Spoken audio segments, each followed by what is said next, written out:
সম্পর্ক আপন হোক বা পর, যদি তা বজায় রাখার ইচ্ছা থাকে তবে মানুষ প্রতিটি সম্পর্কই সুখের সাথে বজায় রাখতে পারে। আমার ছেলে অসুস্থ ছিল। আমার কাছে ওর ওষুধের পয়সা পর্যন্ত ছিল না। আমি অনেক কষ্টে একজনের কাছ থেকে 1,000 টাকা ধার নিয়েছিলাম। আমি আশাবাদী ছিলাম যে সে অবশ্যই আমাকে সাহায্য করবে এবং আমি টাকা নিয়ে বাড়ি চলে আসি। প্রথমে ভেবেছিলাম ছেলেকে ডাক্তারের কাছে নিয়ে যাব, কিন্তু তারপর চিন্তা এলো, যদি খালি পেটে ওষুধ কাজ না করে তাহলে খালি পেটে ওষুধ খেয়ে কোনো লাভ হবে না। কিন্তু আমার কাছে মাত্র 1,000 টাকাই ছিল, যা দিয়ে আমাকে ছেলের খাবার জোগাড় করতে হবে এবং তার ওষুধের ব্যবস্থাও করতে হবে। প্রথমে ছেলেকে খাওয়ানোর কথা ভেবে বাজারে গেলাম। সবজি বিক্রেতার কাছ থেকে সবজি কিনলাম। আমার কাছে মাত্র 1,000 টাকাই ছিল এবং আমি ভয়ে ভয়ে সেই টাকার মধ্যে আমি তাকে 500 টাকার একটি নোট বার করে দিলাম। আমি ভয় পাচ্ছিলাম যে না জানি এতগুলো সবজির দাম কত বেশি হবে, কিন্তু সবজি বিক্রেতা আমাকে 450 টাকা ফেরত দিয়ে দিলেন। আমি বাড়িতে এসে টাকা গুনতে গিয়ে বুঝলাম যে সে পয়সা হিসাব করতে ভুল করেছে, কারণ তার কাছে অনেক ভিড় ছিল। আমার মন বলছিল সে খুব গরিব মানুষ, ফিরে যাই এবং তাকে তার টাকাটা দিয়ে দিই। তারপর আমার মাথায় চিন্তা এলো, হয়তো এটা ঈশ্বরের সাহায্য। আগে গিয়ে আমি বাচ্চার ওষুধ নিয়ে আসি। আমি খুশি হয়ে আমার সন্তানকে ডাক্তারের কাছে নিয়ে গিয়ে ওষুধ নিয়ে এলাম। বাচ্চাকে খাইয়ে শুইয়ে দেওয়ার পর আমি সবজি বিক্রেতার কথা ভাবতে লাগলাম তার ভুল বুঝতে পারলে পরে সে কতটা অনুশোচনা করবে। আমার কাছে কিছু টাকা বেঁচে গেছিল। মনে মনে ভাবলাম, কাল সকাল সকাল গিয়ে বাকি টাকাটা ওকে দিয়ে দেব, আর যদি কম পড়ে তাহলে তাকে বলবো যে বাকি টাকাটা আমি তোমাকে পরে দেব। মন বলছে নিশ্চয়ই সে রাজি হয়ে যাবে, কিন্তু আমি কি করে জানবো যে এতে সবজি বিক্রেতার কোনো দোষ ছিল না? সম্ভবত এটি আমারই দোষ ছিল। আমি একটি দরিদ্র পরিবারের মেয়ে ছিলাম। আমার বাবা একজন মদ্যপ ছিলেন এবং আমার মা লোকের বাড়িতে কাজ করতেন। আমার বাবা আমার বড় বোনকে জুয়ায় হেরে গিয়েছিলেন, যার কারণে আমরা দুই বোন একে অপরের থেকে বিচ্ছিন্ন হয়ে পড়ি।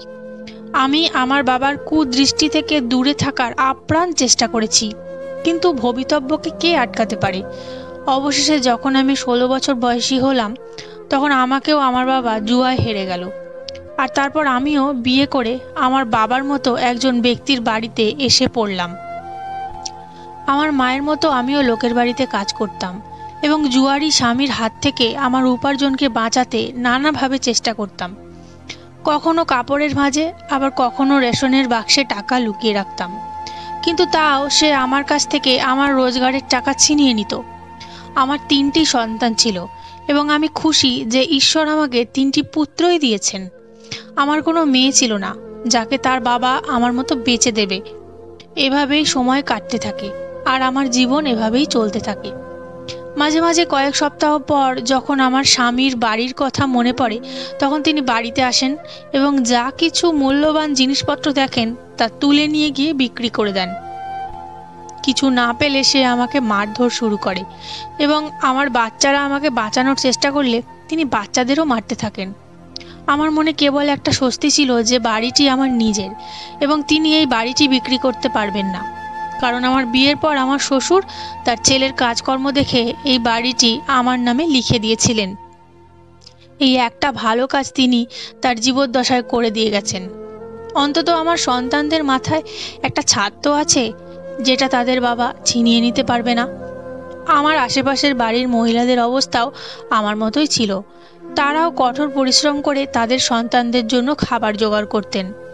আজ আমার ছোট ছেলের অসুস্থতার কারণে আমি একজন সৎ ব্যক্তির সাথে অন্যায় করেছি। এই জিনিসটি আমাকে বিশ্রাম নিতে দিচ্ছিল না।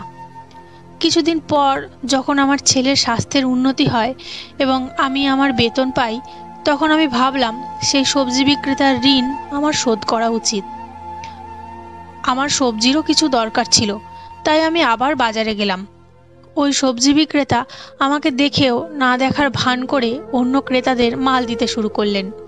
তার মনোভাব দেখে আমি একটু আশ্চর্য হলাম, কিন্তু তারপর আমি ভাবলাম হয়তো তিনি সব গ্রাহকদের সামলে আমার সাথে কথা বলবেন, তাই হয়তো আমাকে উপেক্ষা করলেন।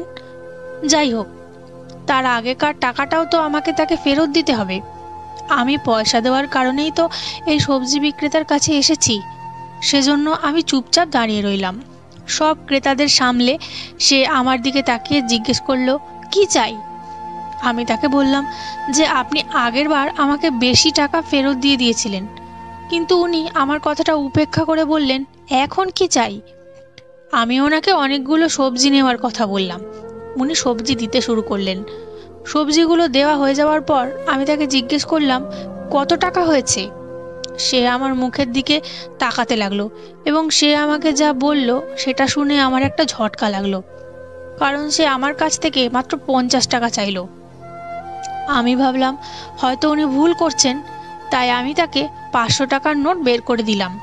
কিন্তু সে শুধু 50 টাকায় কেটে বাকি 450 টাকা আমাকে ফেরত দিয়ে দিল।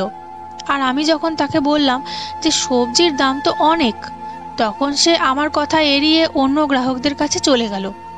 আমি হতবাক হয়ে বাড়ি ফিরে এলাম এবং তারপরে এটি নিয়মিত হতে লাগলো। আমি যখনই সেই সবজি বিক্রেতার দোকানে যেতাম, যত টাকারই সবজি নিতাম না কেন, সে আমার কাছ থেকে মাত্র 50 টাকাই নিত। কখনো কখনো সবজি 200 টাকা থেকে 300 টাকা পর্যন্ত হয়ে যেত, কিন্তু সে কখনোই আমার কাছ থেকে 50 টাকার বেশি নিত না। এবং সে সবসময় সব গ্রাহকদের চলে যাওয়ার জন্য অপেক্ষা করত, বা কখনো সে আমাকে সবার প্রথমেই সবজি দিয়ে দিত, তারপর অন্য সকলকে দিত, যাতে কেউ বুঝতে না পারে যে সে আমাকে এতগুলো সবজি শুধুমাত্র 50 টাকায় দিচ্ছে। প্রথম দিকে ব্যাপারটা আমার কাছে খুবই অদ্ভুত লাগছিল, কিন্তু সবজির টাকা বাঁচিয়ে যখন আমার বাড়ির অনেক চাহিদা পূরণ হতে লাগলো, তখন আমিও সবজি কিনতে সবসময় সেই দোকানেই যেতে লাগলাম। কমপক্ষে 3 মাস হয়ে গেছে আমি প্রতিদিন সবজি কিনতে যাই, বা সপ্তাহে একবার। আমি যখনই যেতাম সে আমার কাছ থেকে মাত্র 50 টাকাই নিত এবং আমাকে ভালো ভালো সবজি বার করে দিত। আমি আমার আশেপাশের কাউকে এই বিষয়ে কিছু বলিনি, কারণ তিনি কাউকেই কম দামে সবজি দিতেন না। আমি বারবার তার কাছে না আসার চেষ্টা করতাম, কিন্তু তার সবজির অবশিষ্ট টাকা দিয়েই আমি আমার অনেক প্রয়োজন মেটাতে শুরু করে দিয়েছিলাম। এমনকি আমি আমার এক ছেলেকে সরকারি স্কুলে পড়ার জন্য ভর্তিও করে দিয়েছিলাম।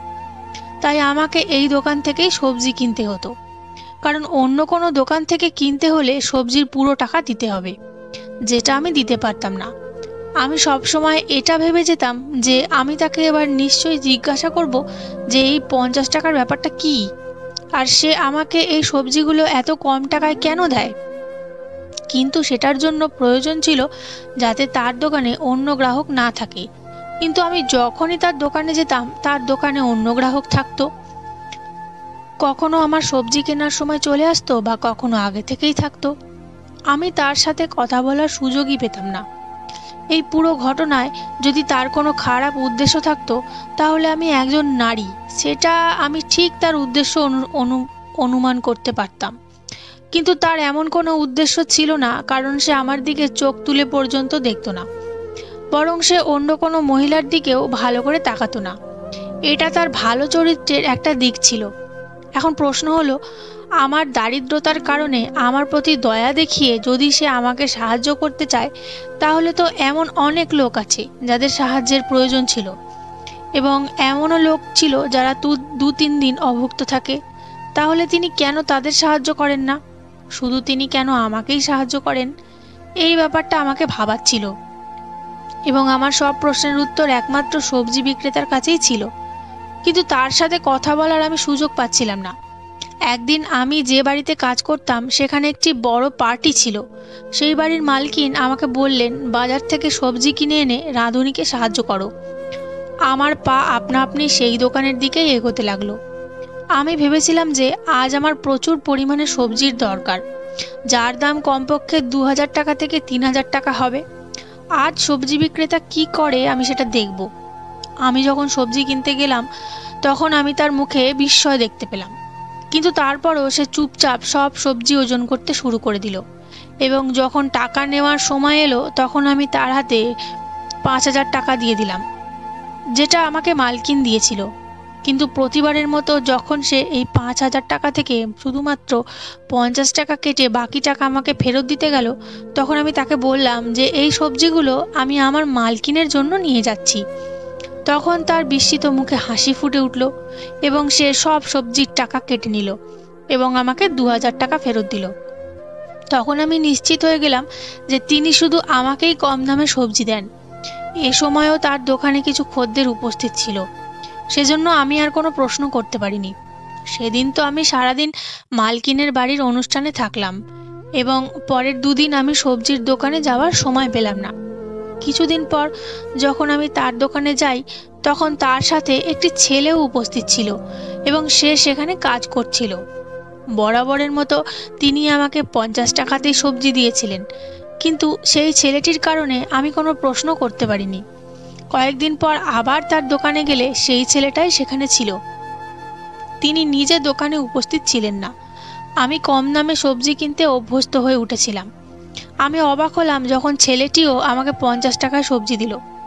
আমি যখন ছেলেটিকে জিজ্ঞেস করলাম যে সে আমার থেকে 50 টাকাই কেন নিল, সে বলল যে সে নিজেই জানে না কেন তার দোকানের মালিক তাকে এই কথা বলেছে, কারণ সে শুধু তার মালিকের আদেশ পালন করছিল।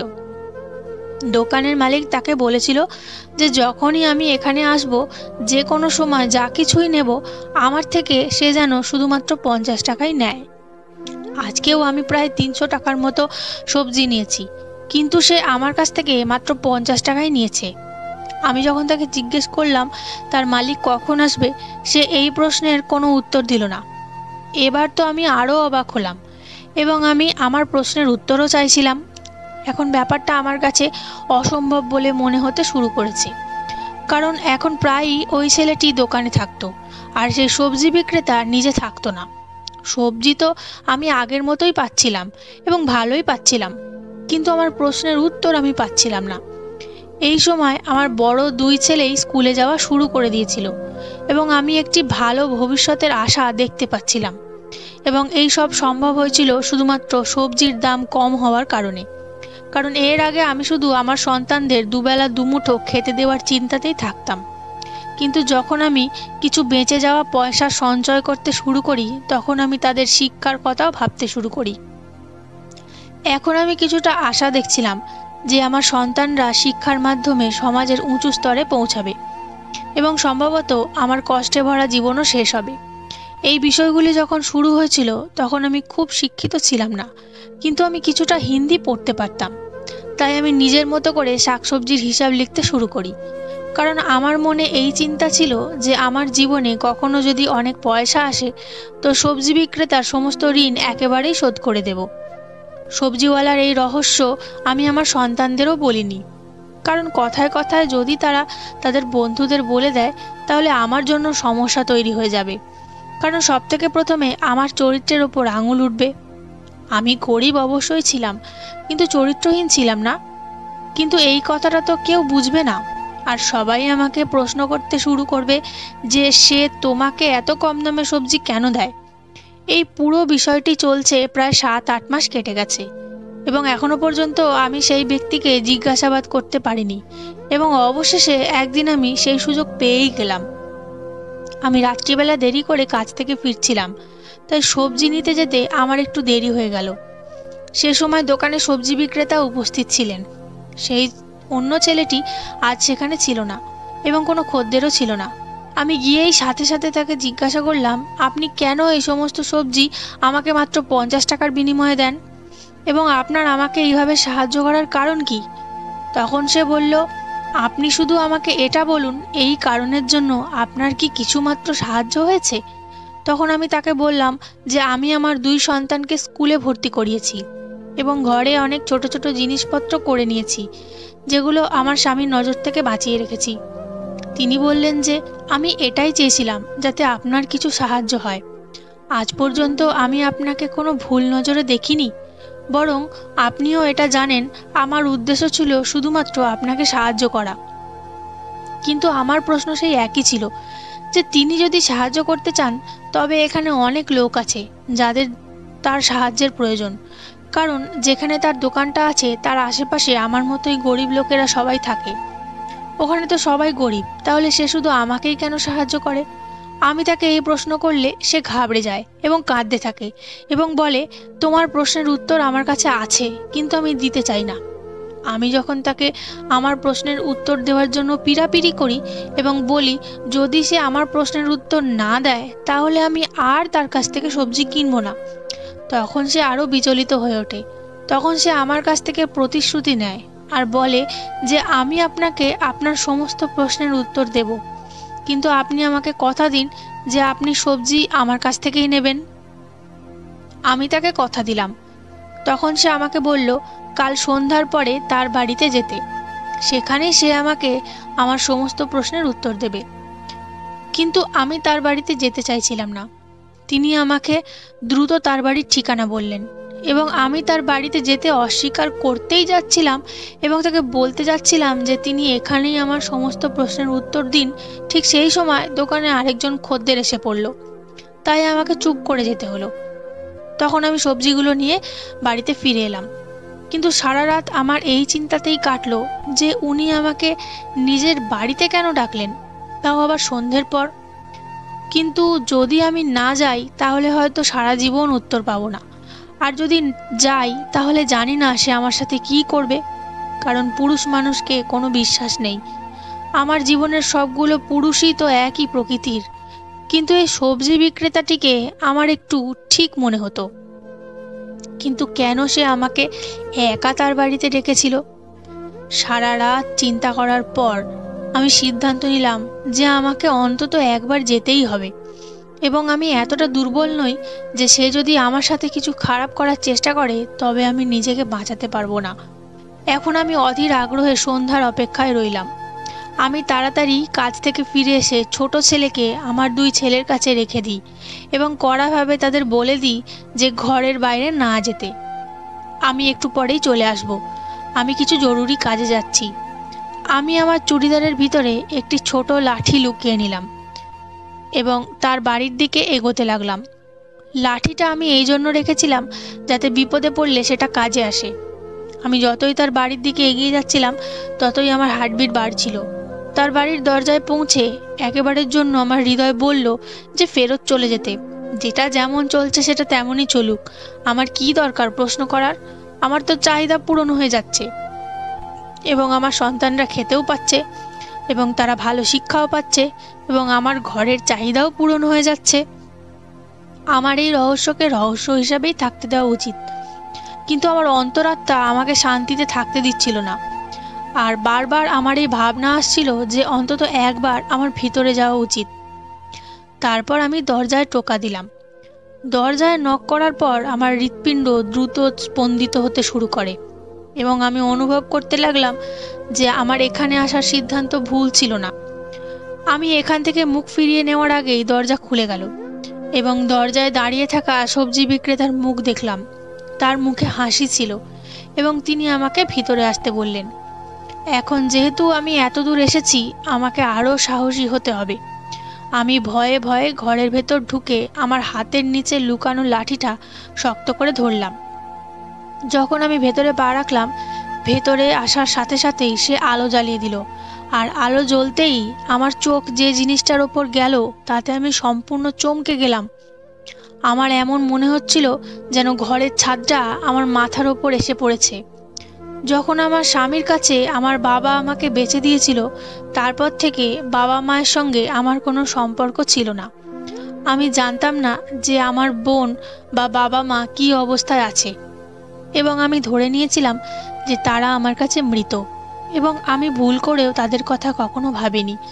মাঝে মাঝে মায়ের কথা ভাবতাম, কিন্তু বিয়ের 3 বছর পরেই আমার মাকেও আমার বাবা কোথাও জুয়ায় হেরে গেছিল, এবং তারপরে আমি আর কিছুই জানি না।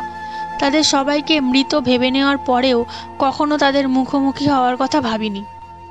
ঘরটার এক কোণে বিছানায় আমি আমার বাবাকে দেখলাম শুয়ে আছে, এবং তাকে দেখে আমার তার প্রতি আরও ঘৃণা হচ্ছিল, কারণ আজ আমরা যে অবস্থায় আছি শুধুমাত্র সেই লোকটির জন্যই। কিন্তু তার অবস্থা এতটাই খারাপ ছিল যে ওনার ওপর ভালোভাবে ঘৃণাও করতে পারছিলাম না। আমার পিছনে দাঁড়ানো সবজিওয়ালা আমাকে বলল যে আপনি এনাকে চিনতে পেরেছেন? আমার কথা বলার শক্তি ইতিমধ্যে বন্ধ হয়ে গেছে। আমি তাকে কি উত্তর দেব? আমার অবস্থা দেখে উনি বললেন, এই লোকটা তোমার বাবা, শুধু তোমার নয় আমারও।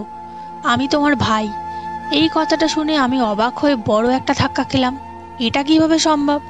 এই লোকটি কিভাবে আমার ভাই হতে পারে, যেহেতু আমরা মাত্র দুটি বোনই ছিলাম। আমি তো ভেবেছিলাম আজ কোনো বড় বজ্রপাত আমি দেখতে পাবো। এছাড়া এতগুলো ধাক্কা আমি আর সহ্য করতে পারছিলাম না। আমি এগিয়ে গেলাম, আর বাবার অবস্থা দেখে আমার চোখ দিয়ে জল গড়িয়ে পড়ল। উনি পঙ্গু হয়ে গেছিলেন এবং কথা বলতেও পারছিলেন না, হাতও নাড়াতে পারছিলেন না। তিনি শুধু আমার দিকে তাকিয়ে কাঁদছিলেন। আমি সবজি বিক্রেতাকে, অর্থাৎ যে আমার ভাই ছিল, তাকে জিজ্ঞেস করলাম, এসব কি? তুমি আমার ভাই কি করে হতে পারো? আমরা তো দুই বোন ছিলাম। আর তাছাড়া ইনি তোমার কাছে কি করে? সে আমাকে বলল, আমার বিয়ের 1 বছর পরেই আমার মাকে ইনি জুয়ায় হেরে গেছিলেন। কিন্তু আমাকে জুয়ায় হারার আগে ইনি অন্য একজন মহিলাকে জুয়ায় জিতেছিলেন, যাকে ইনি নিজের বাড়িতে নিয়ে আসেননি, একটা অন্য জায়গায় রেখেছিলেন। সবজি বিক্রেতা সেই মহিলারই সন্তান হিসেবে আমার ভাই ছিল। মহিলাটি তাকে জন্ম দিতে গিয়ে মারা গিয়েছিলেন। এবং ঈশ্বরের অলৌকিক ঘটনা দেখুন, ওই মহিলাটা যে ব্যক্তির বোন ছিলেন, তার সাথেই আমার মায়ের আবার দ্বিতীয় বিয়ে হয়েছিল। ফলস্বরূপ আমার মাই এই সবজি বিক্রেতাকে ছোট থেকে লালন পালন করে বড় করে তুলেছিল, আর সমাজের ভালো মন্দের শিক্ষা দিয়েছিল। যখন সে একটু বোঝদার হলো, তখন আমার মা তাকে সব বলে দিল, যাতে সে তার বাবার মতো না হয়। আমাদের মা মারা গেছে 3 বছর আগেই। আর একটু বড় হওয়ার পর উনি নিজের বোনেদের খোঁজখবর নেওয়ার চেষ্টা করতে শুরু করেন।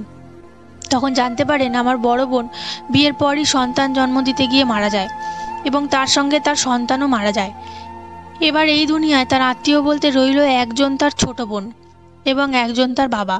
উনি আমাদের দুজনের সম্পর্কে খোঁজখবর নেওয়ার চেষ্টা করেছিলেন, এবং তার সাথে পড়াশোনা না করার কারণে সে কোনো চাকরিও পেতে পারেনি। সেজন্য সে সবজি বিক্রি করা শুরু করে, এবং সে কঠোর পরিশ্রম করতে থাকে এবং মন দিয়ে কাজ করতে থাকে। সমাজে তার অনেক মান সম্মান ছিল। একদিন তার বাবার সাথে দেখা হয়, এবং তিনি তাকে যে অবস্থায় পেয়েছিলেন, তখন বাবাকে দেখে তার করুণা হয়, এবং তিনি তাকে তার বাড়িতে নিয়ে আসেন এবং বাবাকে নিজে দেখাশোনা করবেন বলে দোকানে একটা ছেলে রাখেন। কারণ বাবা কথাও বলতে পারতো না এবং কিছু খেতেও পারতো না। এবং তারপর সে আমার সম্পর্কে খবর পেয়েছিল, এবং আমার সম্পর্কে জানার পর তার খুব খারাপ লাগলো। তাই সে নিজের সাধ্যমতো আমাকে সাহায্য করার চেষ্টা করলো। আর সে আমার থেকে 50 টাকা এই জন্য নিত, যাতে আমার সম্মানে আঘাত না লাগে। তিনি যদি আমাকে বিনামূল্যে সবজি দিতেন, আমি হয়তো পরের দিন তার দোকানে আর যেতাম না। কারণ প্রথমে আমি ভেবেছিলাম যে তিনি ভুল করে আমাকে বেশি টাকা ফেরত দিচ্ছেন। কিন্তু যখন সেই টাকা আমার গৃহস্থালির চাহিদা মেটাতে শুরু করলো, আমি নিজেও তার দোকানে যেতে লাগলাম, এবং তিনি ইচ্ছাকৃতভাবে আমার কোনো প্রশ্নের উত্তর দেননি। এবং এটাই ছিল একজন গরিব ভাইয়ের তার দরিদ্র বোনকে সাহায্য করার প্রচেষ্টা। সব শুনে আমার চোখে জল এসে গেল, আর আমি ভগবানকে ধন্যবাদ জানালাম যে ভগবান যদি আমাকে স্বামী আর বাবার রূপে কোনো ভালো মানুষকে না দিয়ে থাকেন, তাহলে ভাইয়ের রূপে আমাকে একজন ভালো মানুষ দিয়েছেন। এবং আমি মনে মনে ভাবতে লাগলাম যে আমার 3 ছেলেকে সঠিক পথ দেখাবো, পড়ালেখার পাশাপাশি ওদের ভালোভাবে দেখাশোনাও করব। এর আগে আমি কখনোই তাদের লালন পালনের প্রতি খুব বেশি মনোযোগ দিইনি, এবং সেই সাথে আমি আমার বাবাকে আন্তরিকভাবে ক্ষমা করে দিয়েছিলাম। কারণ তিনি আমাদের সাথে যা করেছিলেন তার জন্য তিনি ইতিমধ্যে জীবনে শাস্তি পেয়েছিলেন, এবং ঈশ্বর তার হিসাব নরকে নেবেন। আর আমার মায়ের তরফ থেকেও আমি ওই ব্যক্তিকে ক্ষমা করে দিয়েছিলাম। আর আমি আমার ভাইকে প্রতিশ্রুতি দিয়েছিলাম যে আমি তার বাড়িতে আসা যাওয়া করব এবং এই বাবার যত্ন নেব। আর যখন আমার স্বামীর সম্পর্কে আমার ভাই বলল যে তাকে উনি খুব কষ্ট করে কিছু লোকের সাহায্য নিয়ে মদ ছাড়ানোর সেন্টারে ভর্তি করে দিয়েছেন, এবং সে শীঘ্রই একজন ভালো মানুষ হিসেবে তোমার সামনে হাজির হবে, তখন আমি এমন শব্দ খুঁজে পাচ্ছিলাম না যার মাধ্যমে আমি আমার ভাইকে ধন্যবাদ জানাতে পারবো। যে আমার মায়ের ছেলে পর্যন্ত ছিল না, কিন্তু শুধু আমার মায়ের লালন পালনের মূল্য দিতে গিয়ে নিজের তরফ থেকে আমাকে সাহায্য করার পুরো চেষ্টা করে যাচ্ছিলেন। এটা সত্য কথা যে ভালো লালন পালনের ফল ভালোই হয়। তার শিরায় আমার বাবার রক্ত ছিল, কিন্তু তার লালন পালন আমার মা করেছিল, যেটা বংশের রক্তকেও ছাপিয়ে গেছিল। গল্পটি সমাপ্ত হলো। বন্ধুরা, গল্পটি আপনাদের কেমন লাগলো তা অবশ্যই কমেন্টের মাধ্যমে জানাবেন। আমি আপনাদের সকলের কমেন্টের উত্তর দেওয়ার চেষ্টা করব। আর গল্পটি ভালো লাগলে অবশ্যই একটি লাইক দেবেন। আর যদি চ্যানেলে নতুন হয়ে থাকেন তাহলে চ্যানেলটি সাবস্ক্রাইব করে বেল আইকনটি প্রেস করে নেবেন, যাতে পরবর্তী গল্প সবার আগে আপনার কাছে পৌঁছয়। দেখা হচ্ছে পরবর্তী গল্পের আসরে। ততক্ষণের জন্য টাটা।